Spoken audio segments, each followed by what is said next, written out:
Bonsoir à tous, voici les titres de l'actualité d'ici que nous détaillerons dans quelques minutes. On attaque avec de la justice et 6 mois de prison ferme pour un jeune guide de 23 ans qui était mêlé dans l'affaire de l'accident de la vague du Rabiou. Le père et son fils comparaissaient aujourd'hui dans l'affaire du drame de la vague du Rabiou.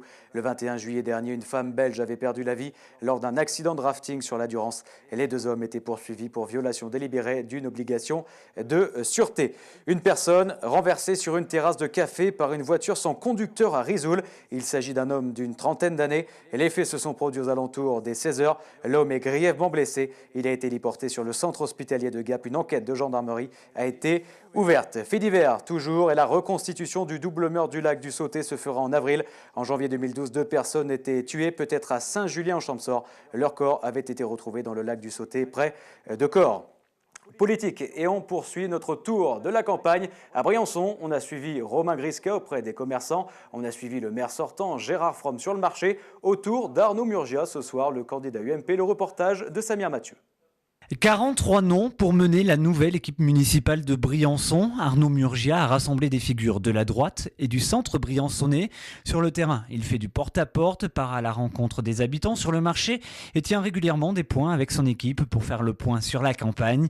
Des campagnes justement, elle en a fait plusieurs. Écoutez Monique Aulagnier, numéro 2 sur la liste d'Arnaud Murgia et ancienne première adjointe d'Alain Bérou. Premièrement, j'avais pensé ne plus jamais repartir en politique et puis quand Arnaud est venu nous rencontrer et nous dire que à le rencontrer, je lui ai fait confiance et je me suis dit oui, je vais repartir une fois de plus parce que j'ai fait 18 ans quand même avec Alain Bérou. Alors tout à l'heure je parlais du porte-à-porte qu'on avait fait.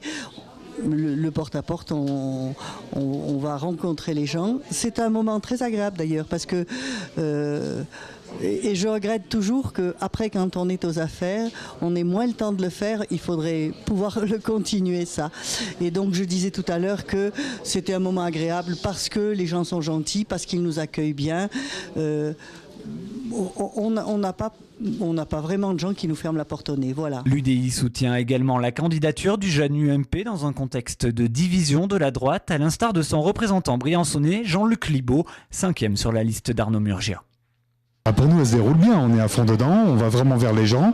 On est un peu surpris parce qu'on sent une désespérance de partout. Donc on est vraiment bien accueillis et ils voient qu'on est vraiment une équipe sérieuse. Si on prend les commandes dans 15 jours, il faut qu'on soit prêt, c'est quand même pas un jeu. C'est pas le tout de lancer des projets pharaoniques qui aboutiront jamais.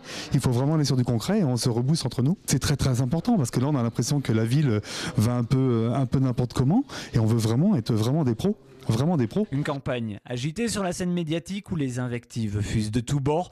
Pas de quoi déstabiliser le candidat UMP, Arnaud Murgia. Ah ben on fait quoi? On fait campagne, on va voir les gens, on les écoute, on essaie de les convaincre et de leur proposer notre projet, de leur proposer nos idées et notre projet. Moi, ça fait 1 an que je suis en campagne quasiment et aujourd'hui au quotidien, ben voilà, on est sur le marché mais on fait du porte-à-porte, on va à la rencontre des gens, on les reçoit, on les écoute avec la simple idée de dire voilà, le changement, l'alternative elle est possible et avec notre équipe elle est crédible. C'est ça le message qu'on passe tout simplement.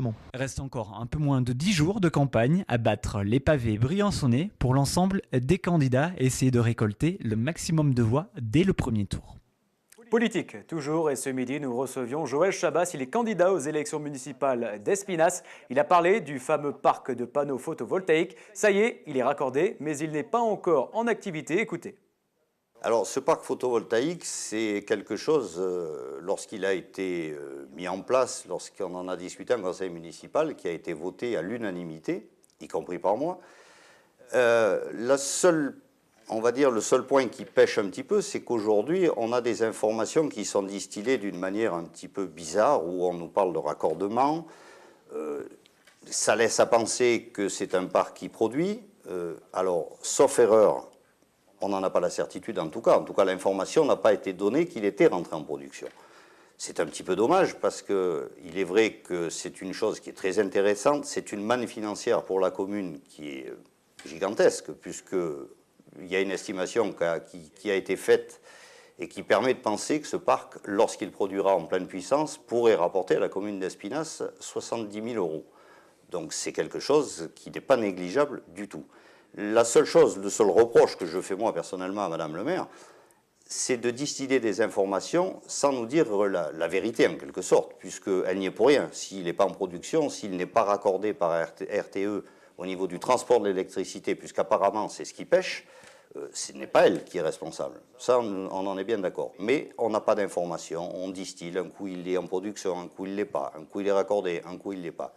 Aujourd'hui, il semblerait qu'il soit raccordé, mais pas en production.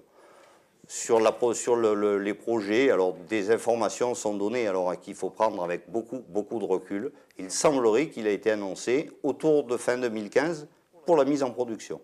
Donc ça fait encore pratiquement 2 ans. On passe au sport maintenant et la belle victoire hier soir des Diables Rouges de Briançon face aux Ducs de Dijon. Score final 5-1, encore 2 victoires et c'est la finale. Je vous propose d'écouter Dave Labrec. C'est sûr, c'est toujours plaisant, mais j'ai beaucoup à donner aussi à mes coéquipiers. Je pense que cette année, l'équipe, on a super bien joué, puis ils m'ont aidé, là, c'est incroyable. Mes deux compagnons de trio aussi, là, on a fait une super job les 3 ensemble. Allez, on termine ce flash avec un mot de culture et le dernier concert de Festivars. Ce soir, c'était Sanseverino qui était sur place. Jouer en front de neige, c'est toujours aussi difficile pour les artistes. Et ce n'est pas ce qui enchante Sanseverino, mais c'est une expérience à vivre. Lui qui connaît bien la montagne, écoutez. Je ne suis pas super fan, mais je verrai tout à l'heure, parce que la balance, c'est toujours un moment dur. Mais c'est le concert qui compte, quoi. On est déjà venu 20 000 fois en vacances. Moi, j'ai été élevé à Grenoble, donc pas ici, mais pas très loin. Et puis, oui, j'ai venu jouer à Die, à Gap, partout, à Briançon. Et puis, peut-être, je vais dire des villes qui sont pas dans le coin, alors du coup, j'arrête. 24 heures sur 24, 7 jours sur 7, toute l'actualité des Alpes du Sud et dans le monde. D'ici.fr